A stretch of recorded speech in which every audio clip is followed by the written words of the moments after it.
Hello students, welcome to my class. आज हम exercise 10.1 का question number 9 and question number 10 करेंगे।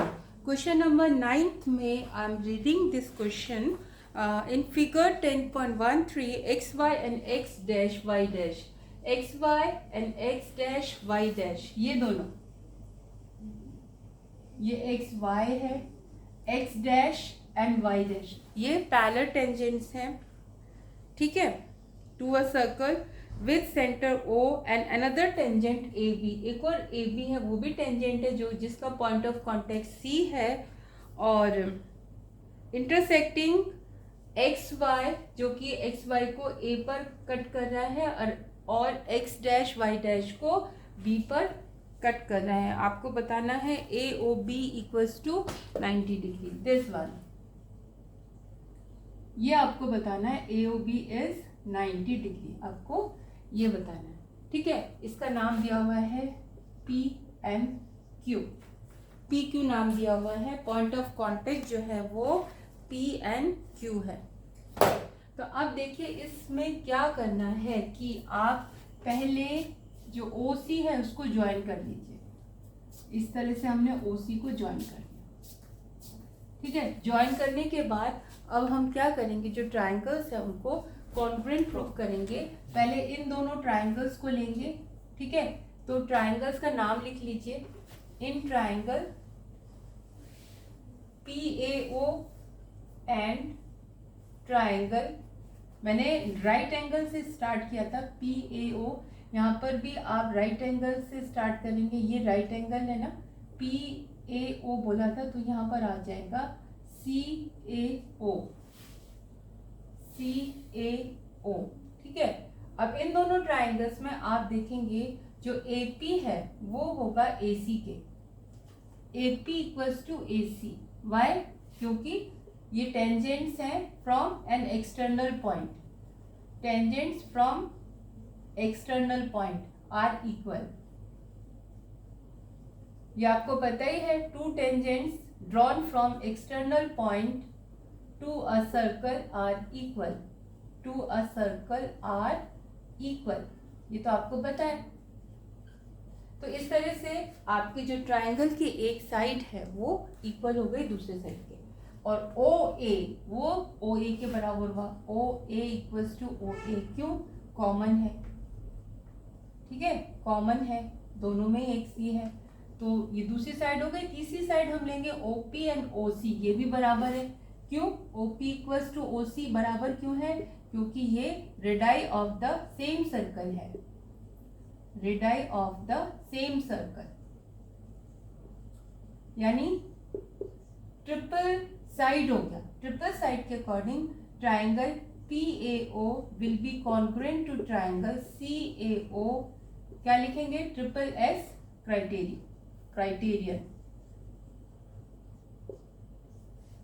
डन। जब ट्राइंगल्स कॉन्ग्रुएंट प्रूव हो गए तो इसका मतलब जो ये वाला एंगल है वो इस एंगल के बराबर होगा। हम एंगल का नाम लिख लेते हैं 1 2 3 4, ताकि हमें एंगल्स के नाम बार बार ढूंढ ढूंढ के नहीं लिखना पड़े और हम देख के ही पता लगा लें कि क्या है। तो therefore angle 1 will be equal to angle 2 क्यों? CP/CT means corresponding parts of congruent triangles, ठीक है।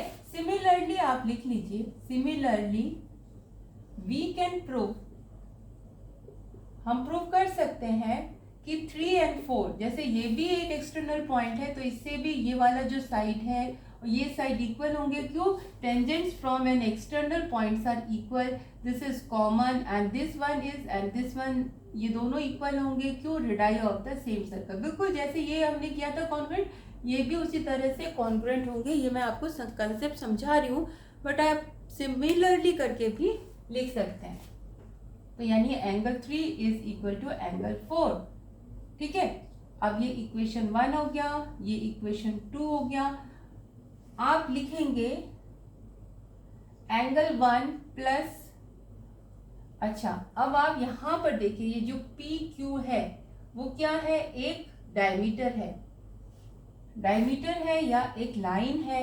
तो अब लाइन के ऊपर ये एंगल्स बने हुए हैं, ये 90 डिग्री का है, ये भी 90 डिग्री का है, तो ये ट्रांसवर्सल लाइन हो गई है ना।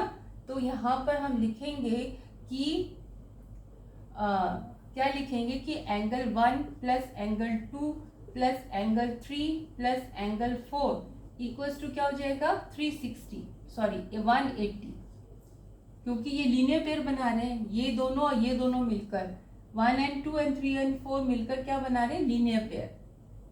तो 180 हो गया। अब 1 and 2 इक्वल है तो 1 की जगह आप एंगल 2 लिख लीजिए। क्यों 2 लिखेंगे? क्योंकि आपको 2 and 3 ही चाहिए। आपको प्रूफ क्या करना है? आपको प्रूफ करना है ये वाला एंगल, यानी कि एंगल 2 प्लस एंगल 3 ही करना है। तो जहां जहां एंगल 1 एंड एंगल 4 है वहां पर हम चेंज कर देते हैं। तो एंगल 1 की जगह 2 लिख दिया, एंगल 2 की जगह 2 प्लस एंगल 3 की जगह 3, क्योंकि 3 तो चाहिए, और एंगल 4 की जगह पर भी 3, तो ये 180 आ जाएगा। ये हमने क्यों लिखा? इक्वेशन 1 एंड 2 से। फ्रॉम इक्वेशन 1 एंड इक्वेशन 2 से हमने लिख दिया 1 की जगह 2 और 4 की जगह 3। तो यहाँ पर आ गया आपका 2 angle 2 plus 2 angle 3 equals to 180। 2 common ले लिया तो angle 2 plus angle 3 equals to 180, यानी एंगल 2 प्लस एंगल 3 ये आ जाएगा 180 upon 2 means 90। Angle 2 plus angle 3 क्या था? AOB, यानी कि एंगल AOB ये आपका आ गया 90 डिग्री। ठीक है, तो टफ नहीं था, इजी था। इसमें ये 90 डिग्री प्रूव करना था। इसको 90 डिग्री प्रूव करने के लिए हमने इसको ज्वाइन किया इस तरह से। ये दोनों ट्रायंगल्स कॉन्ग्रुएंट प्रूव किए तो ये और ये इक्वल हो जाएंगे। इन दोनों ट्रायंगल्स को कॉन्ग्रुएंट प्रूव किया तो ये दोनों इक्वल हो गए। अब क्योंकि ये 90 है और ये भी 90 है तो ये ट्रांसवर्सल हुई, ये दोनों इक्वल है ना। तो यहाँ पर आप चाहे तो लिख सकते हैं, ये तो ट्रिपल S हो गया। यहाँ पर इससे पहले आप लिख सकते हैं कि इस वाले स्पेस पे आप लिख सकते हैं कि angle P equals to angle Q equals to 90 degree.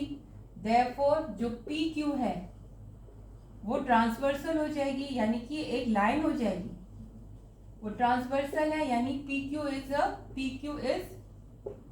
A line. PQ एक लाइन सेगमेंट हो गया। क्योंकि ये लाइन सेगमेंट है तो इसीलिए यहाँ पर जो ये है ये यहाँ पर आएगा। P एंगल P इक्वल्स, पूरा नाम भी लिख सकते हो, YPO, एंगल YPO, और Q का इस तरफ का लिखिए angle XQO, X dash QO equals to 90। Therefore PQ is a transversal. आपको ये बताना जरूरी है कि ये एक लाइन है। जब ये लाइन प्रूव हो जाएगी तभी तो आप इसको 180 शो कर सकते हैं।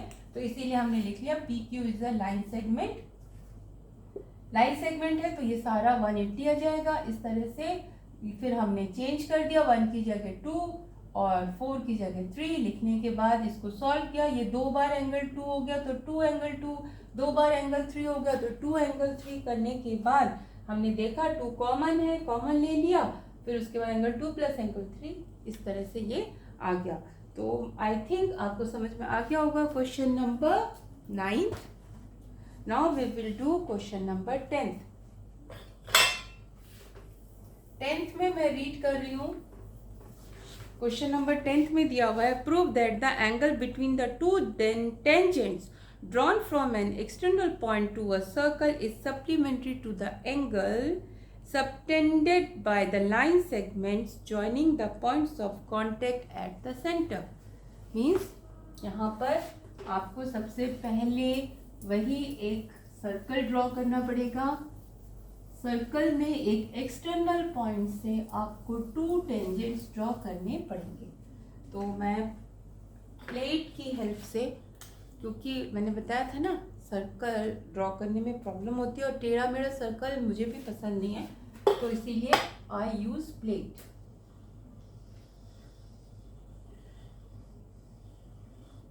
तो ये एक सर्कल हो गया।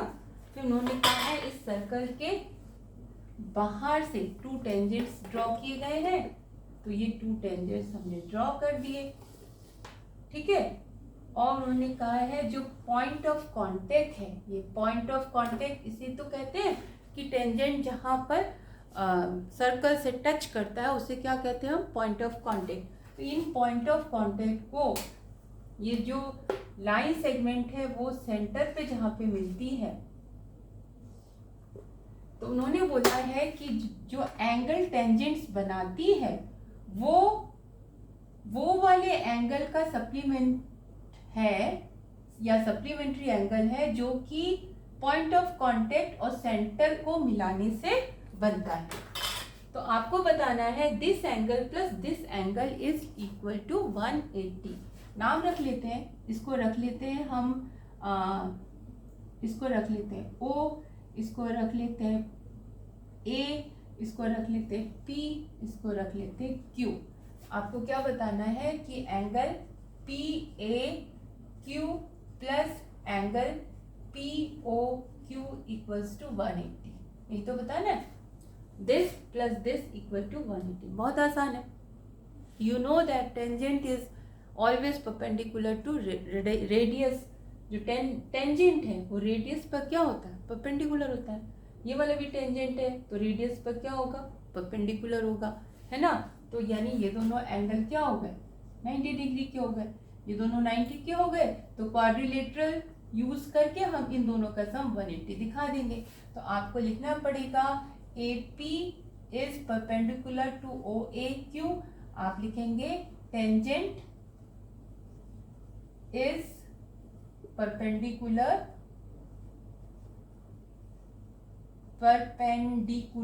टू रेडियस, यही होता है। हाँ, फिर सिमिलरली देयरफॉर आप लिखेंगे angle APO is equal to 90 degree. Therefore का साइन लगाकर यहाँ पे लिखा आपने सिंस। फिर आप लिखेंगे सिमिलरली ये वाला जो एंगल है, या फिर आप लिख लीजिए AQ is perpendicular to OQ, यानी AQ ये टेंजेंट है, OQ के परपेंडिकुलर हो गया, यानी देयरफॉर AQO, यानी कि AQO मींस दिस एंगल ये हो जाएगा 90 डिग्री, ठीक है। फिर लिखेंगे नाउ इन क्वाड्रिलेटरल